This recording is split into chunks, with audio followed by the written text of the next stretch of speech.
Hello everyone, and welcome to this, our most likely final episode of Recipe Wednesdays, at least for the foreseeable future.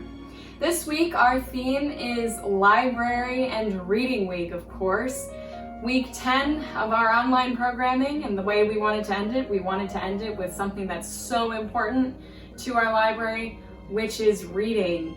So this week I decided to do a recipe from one of my favorite books, the Guernsey Literary and Potato Peel Pie Society. That book holds such a wonderful spot in my heart, and I have been intrigued by the thought of a potato peel pie from the minute I read the title. So that's what we're making today.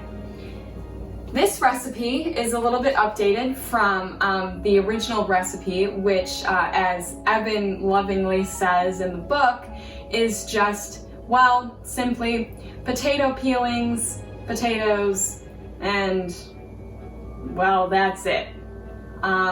Because this book is set during World War II on the island of Guernsey, where they were occupied by Nazis. So they had to ration foods, and they were forced to grow potatoes instead of have their livestock, which they were forced to give up to the Nazis. So they tried to make their best, and one of the characters in the Guernsey Literary and Potato Peel Pie Society lovingly makes this dish and brings it to one of their book club meetings. So I won't give away too much of the plot, because I fully expect each and every one of you who watches this video to go and read that book, because it's important and it's wonderful, and it's just a wonderful, wonderful book. We are modernizing this recipe a little bit today. Instead of using just potato peels and potatoes, we are going to be using modern day hash browns. And we are also going to be putting in a couple of other rich, wonderful tasting ingredients like cheese, half and half, butter, garlic powder, salt, and onions if you like. But I'm not putting onions in mine because I'm not a huge fan of onions. Let's get started.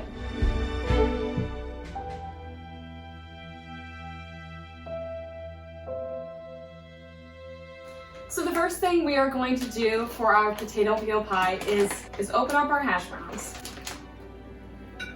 And we are going to make a pie crust out of the hash browns in our either casserole or pie dish. You can use whichever you choose. Once you have the bottom of your dish completely covered in hash browns, the next thing you're going to do is put your hash browns aside and then put your casserole dish in the oven that is preheated to 400 degrees Fahrenheit.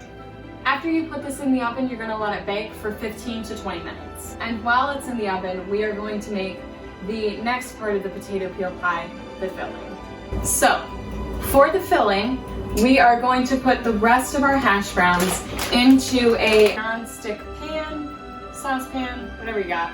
And then after you've got your potatoes nice and separated in the saucepan, you are going to put in 2 cups of half and half, and then 1/4 cup of butter, which is about 1/2 stick.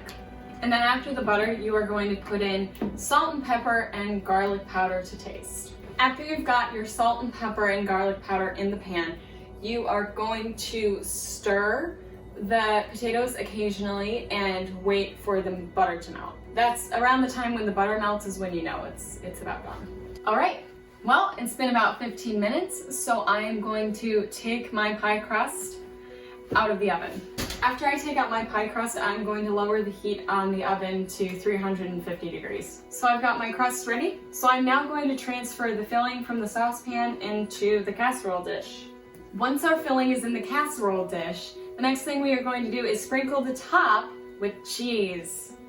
Now this can be any cheese you like. I like cheddar and other cheeses like that, mozzarella, so that's what I am putting on. And then I'm also going to sprinkle Parmesan cheese over the entire thing. And the Parmesan cheese on top will make for a nice, pie crust on top. So once you've got your pie all put together, you are just going to take it and put it back in the oven. And then we are going to let it bake for about an hour. See you back in a bit.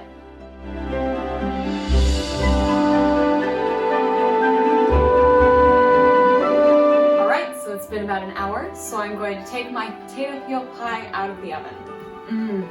It looks and it smells so good. I'm so excited to eat it. I mean, potatoes, cheese, dairy, you can't go wrong. Well, unless you're vegan. But I'm sure there's plenty of vegan cheeses that you could put in this to make it just as tasty. So, thank you all for watching all of our online programming since the coronavirus took over our country. Like I said, this will most likely be the last episode, at least for the foreseeable future, of Recipe Wednesdays. So I thank you all, each and every one of you who watched these videos, and I'll see you soon.